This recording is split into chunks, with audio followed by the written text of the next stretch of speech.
Hello everybody, I'm Catriona Morten and I'm a sensory-motor psychotherapist. What I'd like to talk to you about today is addiction and why I believe that there's no such thing as having an addictive personality or an addictive personality disorder or it's something in your DNA.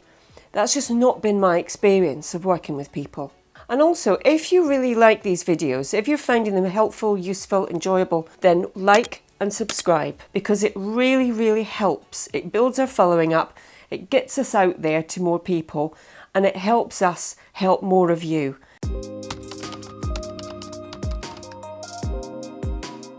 I get asked a lot, do I work with addiction?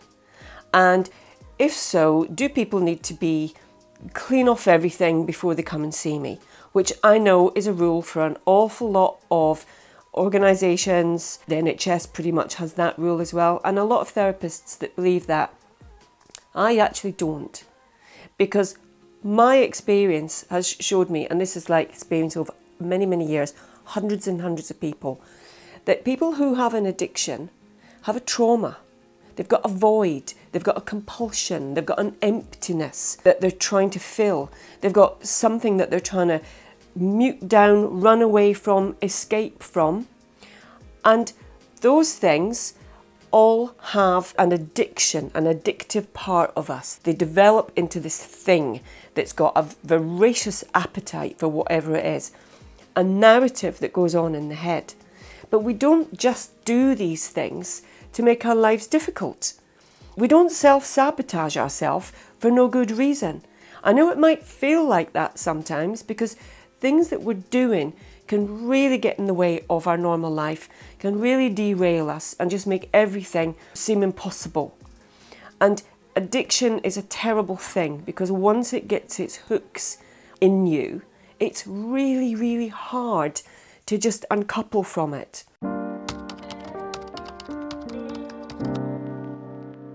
What I used to see over and over again was people who had been into an addiction centre to get treatment for their addiction. And most people would say, yeah, it was brilliant, it was really good, it really worked for a while. But the minute they hit a bump, the addiction came back. For some people, it lasted a very short period of time and then they were back. And sometimes what happens is when it comes back with a vengeance. And it can be even worse, and he goes down an even more difficult path. Now, the problem I have with that approach, and don't get me wrong, addiction centres and treatment centres, they work for an awful lot of people. But the people that I'm working with that come and find me after they've tried all of these things, they've got trauma. There's a reason that these things have become helpful and useful and then become something that they absolutely depend on and feel like they can't function without. And there you've got a recipe for addiction. The problem I have with that is, as a treatment method, if you've got an underlying trauma that is sparking your nervous system off, that's making you feel massively anxious, terrified, frozen, if you're getting flashbacks or intrusive memories that your body's playing out, that you don't know what's going on, but you just feel horrendous, then if we just take away something that is a coping mechanism that's somehow managing to control all these things, but has then become a problem within itself, then you've got no coping mechanisms for it. And it's really relying on your belief that this is going to work and, wanting this new way of life and, wanting to make these changes and be healthy and be more functional. That's brilliant. But you've got all your underlying voids, empty spaces, traumas they're untouched, because that kind of treatment method is about taking away and putting all the determination into stopping and keeping stopping. But the thing that's driving it underneath is still there, which is why people get derailed and then they go back to the addiction.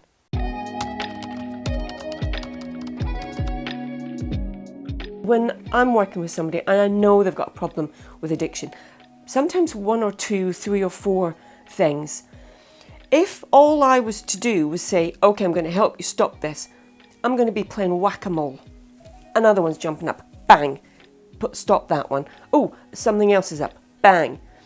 If you take away people's illegal drugs, they're going to go to prescription drugs. They're going to go to alcohol. Their eating's going to go out of whack because there's no stabiliser. There's nothing that's controlling this. These addictions have, in the early stages, been beneficial. There's been some benefit from them. Take alcohol, it's a great uninhibitor. So if we have absolutely crippling social anxiety and we're terrified of people judging us or being seen or showing up because we've had negative experiences in the past, then alcohol is an uninhibitor. And so it loosens the kind of tight grip on that so that we actually can feel a lot more confident and chatty, and those things, they just go. They're not such an issue. But the problem is, if you're relying on that, then you actually can't go out until you've had a drink.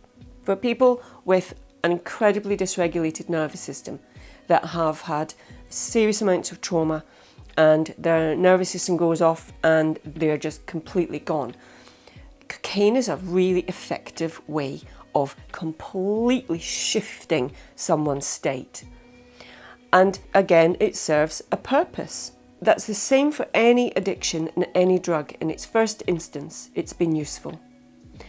But the problem is it brings a life of its own and it's impossible to get out of this cycle.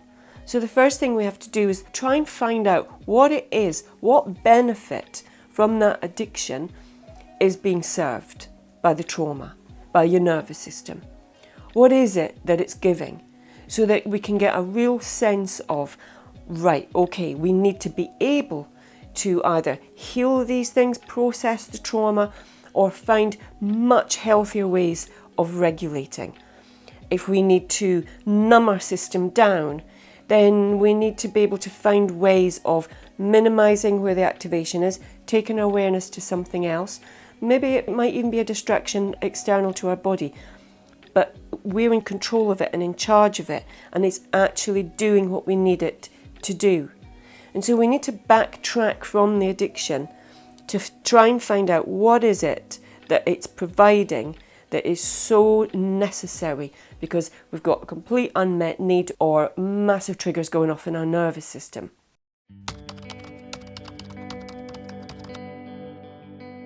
The actual nature of the addiction itself, then it becomes two things, because we've got genuine addiction.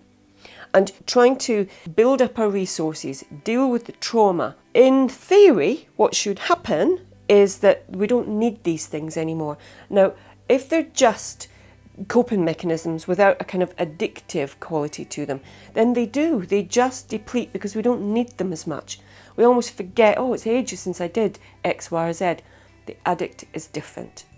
Addictive parts, and they are parts of us. It's like this little nagging voice that will come in, or this urge, this longing. When this addict comes knocking, the craving comes knocking, then it sets off a narrative in our head that can be very appeasing towards it, of how easy it would be, or maybe just this once, one more time, or it won't hurt, or I've had a really difficult week, or I've had a really brilliant week, so I deserve a treat.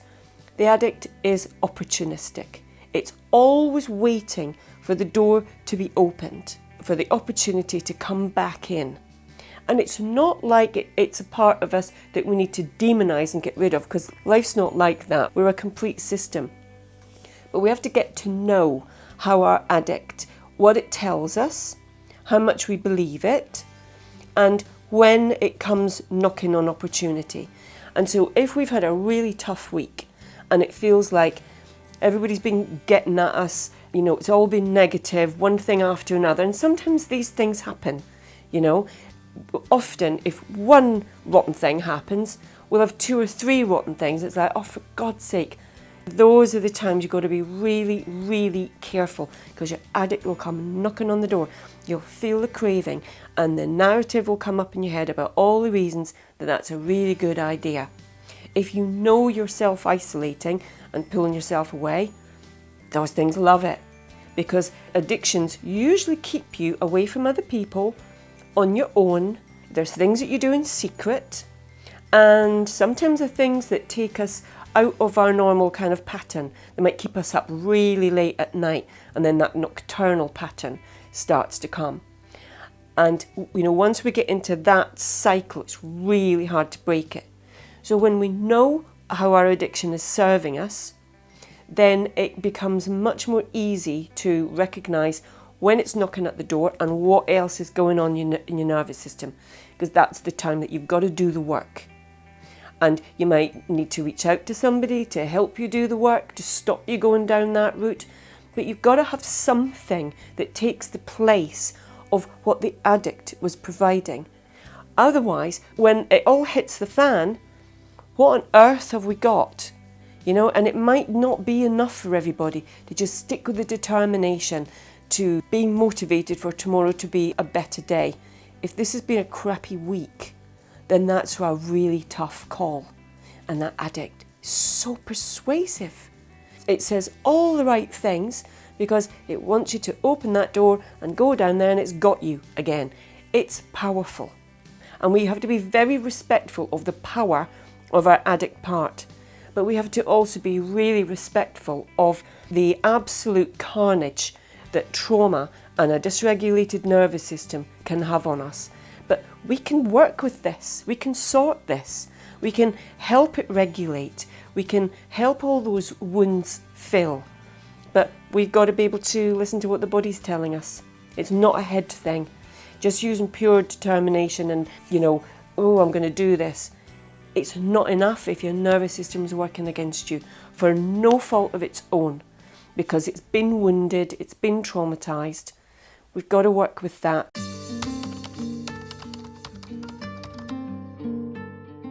I'm a massive fan of Gabor Mate, and he has this belief as well. And when I hear him talking about it, I'm like, yes, fantastic, because that's been my experience working with people. An addictive personality will look like whack-a-mole, going from one thing to another, because you haven't dealt with the underlying thing. It's not that it's ingrained in your personality, it's you have a massive need and a massive wound that something else is necessary in order to function. But it's not, in my opinion, your personality. So I really hope that's been helpful, useful, it's made sense, and maybe if you're affected by this, helps you have a greater understanding of it and some hope that actually there is a way out of this. There are things that you can do. So I really hope that that's been helpful, useful. If it has, then please give us a like, subscribe to our channel below, and I look forward to seeing you all again very soon. Okay, bye!